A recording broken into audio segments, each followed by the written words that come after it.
Falas de Marcela e Ivy sobre terem medo de Babu revolta web. Internautas se revoltam. As falas das sisters no confinamento vêm gerando revolta na internet entre o público. As falas das sisters Marcela e Ivy no confinamento do Big Brother Brasil 20 têm gerado revolta no telespectadores do programa, que comentam o assunto através da internet.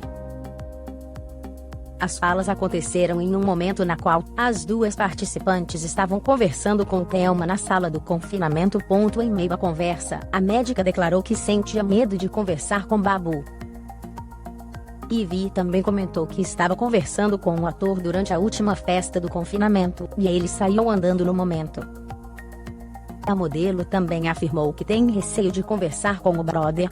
Marcela e Ivy são alvos do público do BBB 20. As sisters continuaram repercutindo o assunto e declararam que ninguém falava com Babu porque sentia medo de conversar com o ator. Ivy complementou o assunto falando que Babu havia falado que ela tinha criado um monstro em relação a ele. Ivy se defendeu, falando ela não havia criado um monstro em relação ao ator, e que foi ele quem fez com que ela criasse isso a seu respeito. Marcela então afirmou que não considera Babu como um monstro, e que ele é um cara com várias coisas legais, mas que algumas das atitudes dele provocam medo.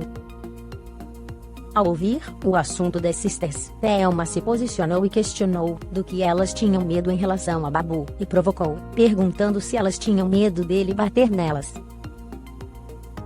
A médica respondeu que tem medo de que ele vai gritar com ela, e Thelma aconselhou que caso o brother grite com ela, é para ela gritar de volta. Marcela, porém, se mostrou contrária ao conselho, e disse que não iria gritar para não se indispor dentro da casa. Thelma ainda questionou a sister a respeito de sua postura diante de Babu, sobre falar que tem medo dele, mas que ela havia observado que quando a sister saiu da casa, ela estava brincando com o ator. Marcela então se justificou falando que tem medo de ter assuntos sérios com Babu, e pontuou que não dá para conversar, e que quando você está comendo, ele fica olhando, e até mesmo o jeito que você lava a louça ele fica observando. Thelma então declarou que não concordava com o assunto de pintar uma pessoa como monstro, e Ivy se defendeu, falando que não foi ela quem o chamou de monstro, e sim o próprio ator, que havia se chamado pelo termo.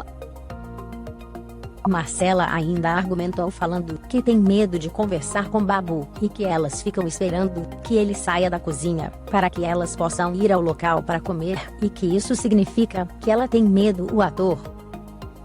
No entanto, Thelma pontuou que não está defendendo a situação, mas que se alguém falasse o mesmo que as sisters estavam falando a seu respeito na casa, que ela iria ficar chateada com isso. A ginecologista mais uma vez se defendeu falando que não é medo do ator, mas medo de como ele vai reagir ao falar com ele, e é mais um medo de conversar com ele, e que todas elas tinham o mesmo medo.